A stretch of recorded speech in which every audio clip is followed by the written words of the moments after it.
윌로와 나는 무도회가 얼마 남지 않았다는 것을 알고 서로 최고의 모습으로 나타나기로 맹세했다. 이런 이유로 우리는 체육관에서 매일 땀을 흘리며 서로를 독려했고 매일 조금씩 더 무거운 무게를 들기 위해 노력했다.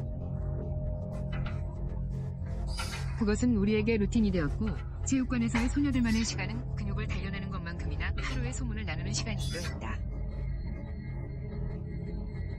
체육관은 정기회원과 신규회원이 섞여 있었고 모두 각자의 목표를 향해 노력하고 있었다.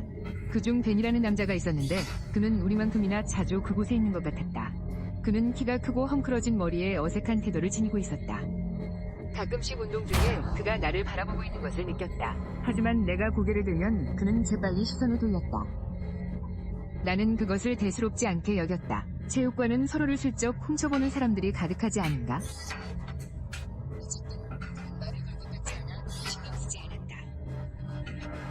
그러던 어느 날 윌로가 감기에 걸렸다. 그녀는 아침에 문자를 보내 체육관에 못 가서 미안하다고 했다. 나도 건너뛸까 했지만 학교가 끝난 후 밖에 내리는 억수 같은 비에 다른 할 일이 없어서 우리의 루틴을 지키기로 하고 혼자 가기로 했다.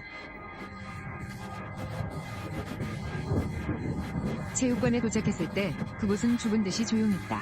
평소에 가득하던 대화의 웅성거림은 스태그레인이 웅웅거림과 창문을 두드리는 빗소리, 금속 무게가 부딪히는 소리로 대체되었다. 여성 전용층으로 올라갔고 오후 5시가 되었을 때 내가 그곳에 혼자라는 것을 깨달았다. 약간 소름이 돋았지만 프라이버시를 즐겼다. 평소보다 더 열심히 자신을 밀어붙이며 조금 더 머물기로 했다. 스쿼트를 마치고 벤치 프레스로 이동했다. 보통은 덤벨 2개로 끝냈지만 오늘은 다르게 하고 싶었다.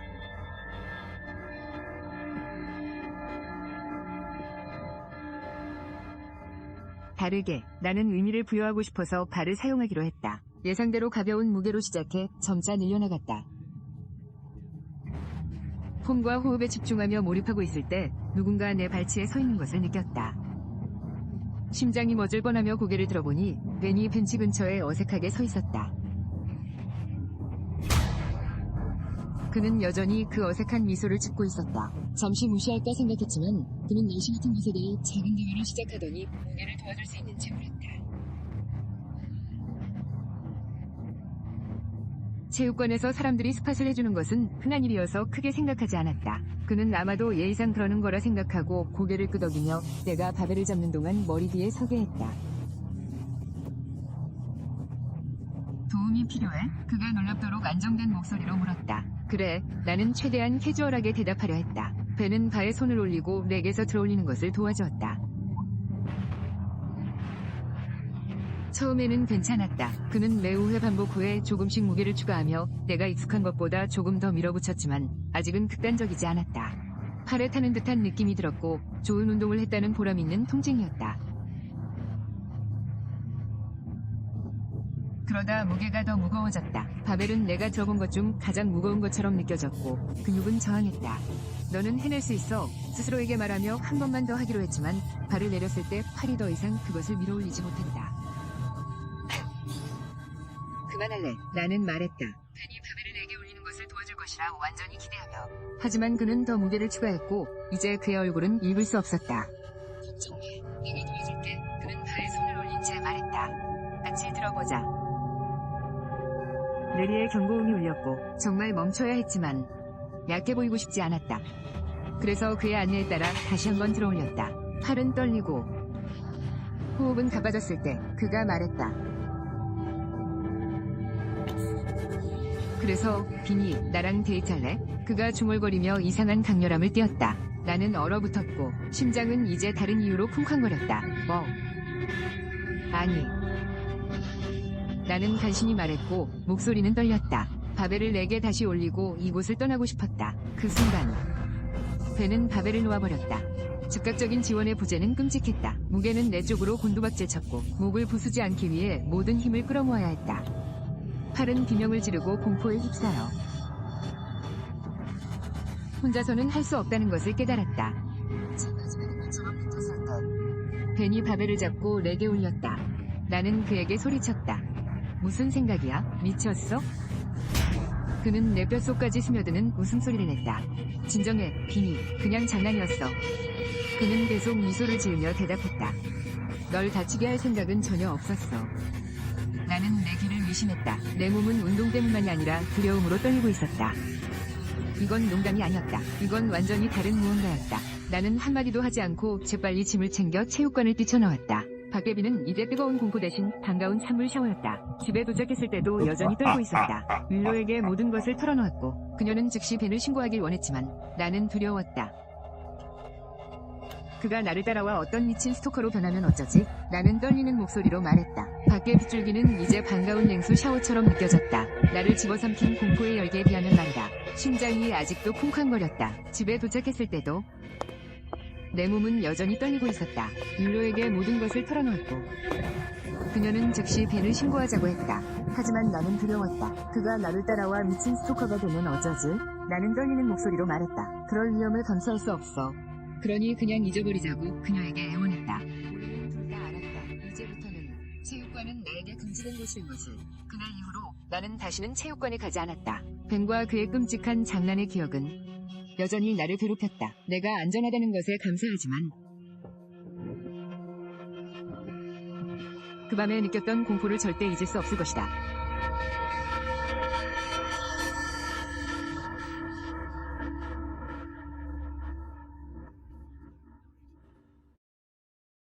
뉴욕에서 캔자스의 작은 마을로의 이사는 큰 변화였다.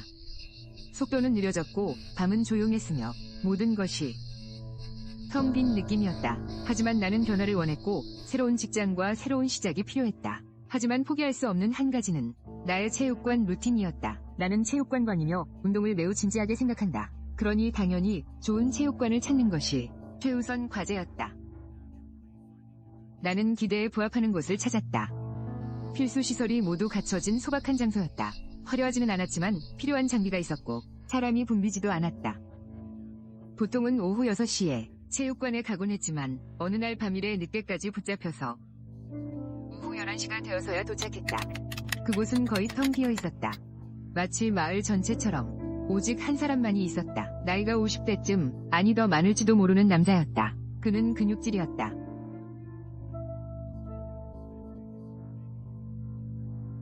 엄청난 이두박근, 넓은 어깨, 그리고 마치 돌로 조각된 듯한 가슴을 가지고 있었다.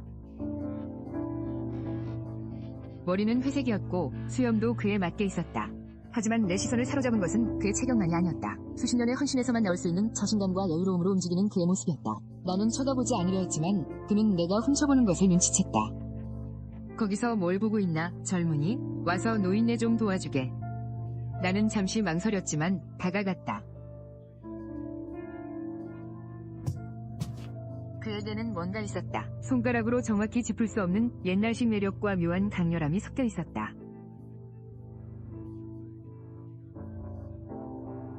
알겠습니다. 꽤나 대단한 세팅이시네요. 그는 미소 지으며 벤치프레스에 자리 잡았다. 나는 그의 뒤에 서서 필요하면 도울 준비를 했다.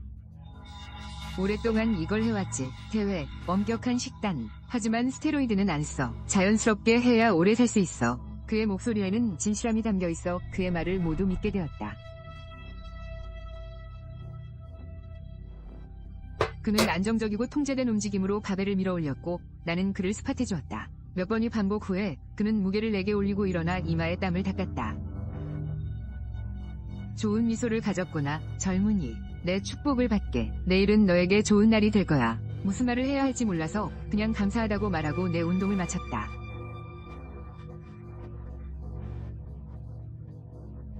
하지만 그에 대한 뭔가가 내 마음에 남았다. 그는 단순히 건강한 것이 아니라 거의 나이를 초월한 듯했다. 마치 우리 모두가 놓치고 있는 삶의 비밀을 발견한 것처럼. 다음 날 나는 일상으로 돌아갔다. 하지만 점심시간에 이상한 일이 일어났다. 커피숍에서 눈이 마주치던 여자가 마침내 내게 다가왔다. 그녀는 장난기 어린 목소리로 내 미소를 칭찬하며 나에게 다가왔다. 당신을 여기저기서 봤어요. 당신의 미소는 여자가 더 알고 싶게 만드는 미소예요. 우리는 거의 1시간 동안 이야기를 나누고 번호를 교환했다. 나는 놀랐지만 그 전날 밤에 노인의 말을 떠올렸다. 그가 말한 게 이것인가. 그날 저녁 흥분과 호기심에 차서 다시 체육관으로 향했다. 그에게 감사하고 더 많은 수수께끼 같은 예언이 있는지 알고 싶었다. 하지만 도착했을 때 체육관은 전날 밤처럼 비어있지 않았다. 3명이 다른 사람들이 있었지만 그 노인은 어디에도 보이지 않았다. 나는 단골처럼 보이는 남자에게 다가갔다. 저기요, 여기서 운동하는 나이 많으신 분 아세요? 회색 머리에 탱크처럼 단단한 체격의 분이요? 그 남자는 잠시 당황한 듯 보였다. 그러더니 얼굴이 창백해졌다. 설마 다니엘 말하는 거야? 그는 여기서 전설이었는데 몇 년 전에 죽었어. 벤치프레스 하다가 심장이 멈췄어. 너무 무리했지. 왜 그러는 거야? 나는 얼굴에서 피가 사라지는 것을 느꼈다. 아니, 그럴 리가 없어. 어젯밤에 그를 스팟해줬어. 우리는 이야기했어. 그는 자연스럽게 운동하라는 조언을 해주고 내일은 너에게 좋은 날이 될 거야 라고 말했어. 그 남자의 표정은 혼란해서 무언가 더 어둡고 두려움에 가까운 것으로 바뀌었다. 처음에는 나를 믿지 않았지만 내가 더 많은 세부사항을 설명하자 그의 회의감은 진심 어린 걱정으로 변했다. 우리는 함께 프론트 데스크로 가서 보안 요원을 설득해 전날 밤의 영상을 보여달라고 했다. 거친 흑백 영상이 재생될 때 내 심장은 가슴속에서 쿵쾅거렸다. 거기에는 혼자 체육관에 들어와 루틴을 수행하는 내 모습이 있었다. 노인의 흔적은 없었다. 그러더니 더 이상한 일이 일어났다. 영상은 내가 벤치프레스 옆에 서서 열정적으로 아무것도 없는 곳에 대고 이야기하는 것을 보여주었다. 노인은 없고 나만 혼자 보이지 않는 누군가를 스팟해주는 것처럼 행동했다. 이게 뭐야? 우리가 놀라움에 말없이 지켜보는 동안 화면에서 무언가 우리의 시선을 사로잡았다. 내가 다니엘을 스팟해줬다는 바벨이 움직이기 시작했다. 그것이 스스로 천천히 공중으로 올라가고 있었다. 그것은 잠시 공중에 머물렀다가 모두를 깜짝 놀라게 하는 쨍그랑 소리와 함께 내구로 떨어졌다. 방은 죽은 듯이 고요했고 우리가 본 것의 무게가 두꺼운 안개처럼 공기 중에 떠돌았다. 나는 토할 것 같았다. 나는 유령을 스팟한 건가? 그 후 체육관은 소름 끼치도록 조용했다. 우리는 셋이서 그 자리에 서서 화면을 응시하며 움직이기에도 말하기에도 두려웠다. 죽은 남자의 영혼과 함께 밤을 보냈다는 깨달음은 내가 감당하기에 너무나도 벅찼다. 그 다음 날부터 나는 그 체육관에 가지 않았다.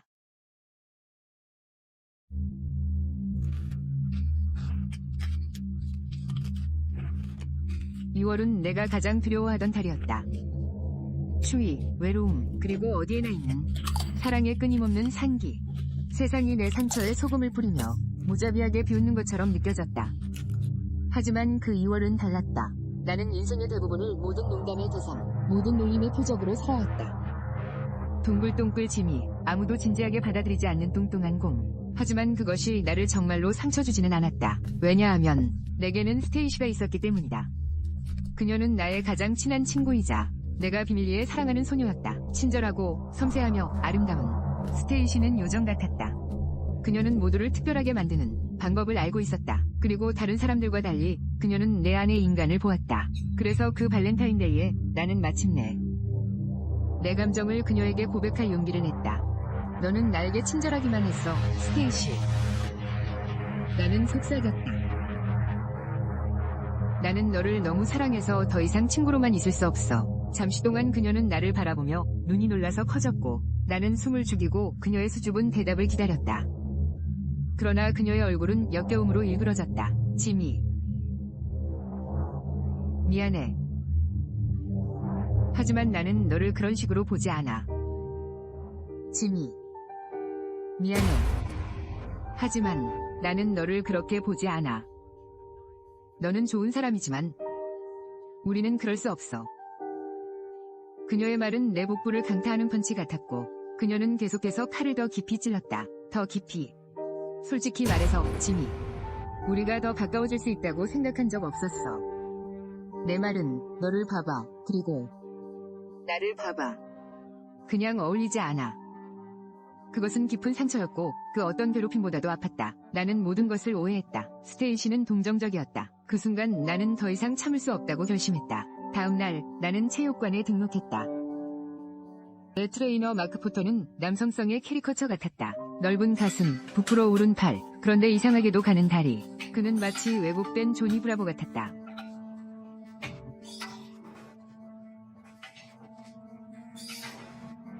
우리는 만난 순간부터 바로 시작했다. 요즘은 그의 칭찬과 격려에 매우 말이 많았지만 스테이시의 말이 경고음을 울리게 한 것은 아니었다. 그의 손길은 자세를 교정할 때 조금 더 오래 머물렀다. 소름 끼치는 강렬함은 항상 나를 헐떡이고 떨게 만들었다. 그가 미소 지을 때 읽을 수 없는 무언가가 담겨 있었고 그의 모든 것이 나를 소름 끼치게 만들었다. 나는 운동에 몰두했지만 체중은 고집스러웠다. 스테이시의 말이 계속 맴돌며 좌절감은 나를 갉아먹었고 절망감은 커져만 갔다. 어느 저녁 얼굴에 땀을 닦으며 나는 마크가 다른 회원과 낮은 목소리로 대화하는 것을 엿들었다. 그들은 어떤 넥타이에 대해 이야기하고 있었는데 벌크업을 위한 일종의 엘릭서 같았다. 운동 후 나는 결심한 듯 마크에게 다가갔다. 그는 의미심장한 미소로 윙크했다. 구해줄 수 있어, 그가 말했다. 일주일에 2번, 3방울씩이면 마법이 펼쳐질 거야. 하지만 계속 운동은 해야 해. 첫 복용은 계시와도 같았다. 다음날 아침에 일어났을 때 몸이 가벼워진 느낌이었고 체중계는 약간의 감소를 확인시켜 주었다. 발걸음이 가벼워진 채 체육관에 갔지만 운동을 하면서 이상한 것을 느꼈다. 시야의 가장자리에서 이상한 그림자가 뒤틀리고 왜곡되었다. 머리가 어지러웠다. 마크가 더 가까이 있었다. 그의 손이 나를 향해 뻗었다. 공기는 차가워졌고 낮고 지속적인 웅웅거림이 들렸다. 속삭임이 시작되었고 목소리는 유혹적으로 내 이름을 중얼거렸다. 나는 설명할 수 없는 충동에 이끌려 마크에게로 끌려갔다. 내가 그의 머리카락을 움켜쥐려는 순간 청소부가 나타나 그 오싹한 마법을 깼다. 우리는 떨어졌다. 나는 물건을 집어들고 급히 나가려는데 마크가 더 가까이 몸을 기울였다. 오늘 밤엔 한 스푼 가득 마셔. 그가 중얼거렸다. 우리가 멈춘 곳부터 계속하자. 만약 아프면 내가 치료법을 갖고 있어.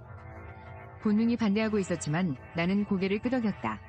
집에 가서 더 나은 판단을 무시하고 엘릭서 한 스푼을 가득 마셨다. 다음날 아침 나는 최악의 악몽과 마주했다. 머리카락은 뭉텅이로 빠졌고 눈썹도 사라졌으며 붉은 발진이 피부를 뒤덮었다.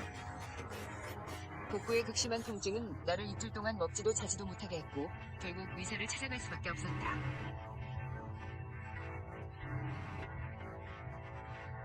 진실은 내 존재를 뒤흔들었다. 그 엘릭서는 다이어트 보조제가 아니었다. 그것은 데이트 강간 약물이었고 환각을 일으켜 내가 체중을 감량하고 있다고 착각하게 만들었다. 공포가 나를 삼켰다. 마크는 사기꾼이었다. 나는 마크를 체육관에 신고했고 그는 해고되었지만 법적 처벌은 피했다. 불법 약물을 구매한 내가 연루될까 두려워 고소하지 못했다. 그 경험은 나에게 상처를 남겼지만 동시에 눈을 뜨게 했다. 진정한 변화는 지름길로 올 수 없다는 것을. 그것은 내면에서 천천히 그리고 꾸준히 와야 했다. 나는 한 걸음씩 자신을 추스렸다. 다시 운동을 시작했지만 이번에는 올바른 이유로. 다른 누군가에게 기대기 전에 스스로를 사랑해야 했다. 스테이시의 거절은 가혹한 경종이었지만 나는 내 가치가 다른 사람의 의견이 아니라 내 자신에 대한 시각에 달려있음을 깨달았다. 몇 달이 지나자 진정한 진전이 보였다. 마크가 연락을 시도했지만 나는 모든 문을 닫았다. 체중은 서서히 줄었지만 또 중요한 것은 내가 스스로를 다르게 보기 시작했다는 것이다. 더 이상 다른 사람들의 인정에 목말라 하지 않았다. 스테이시의 말이 아직도 내 마음에 메아리쳤지만 이제는 나를 지배하지 않았다. 나는 용서하고 과거를 놓아주는 법을 배웠다. 요즘은 전에 몰랐던 평온함을 느낀다. 거울 속에 내가 미소 짓고 있고 얼마나 멀리 왔는지 상기시켜준다. 2월은 항상 나의 가장 어두운 순간을 떠올리게 하겠지만 동시에 가장 큰 승리의 순간이기도 하다.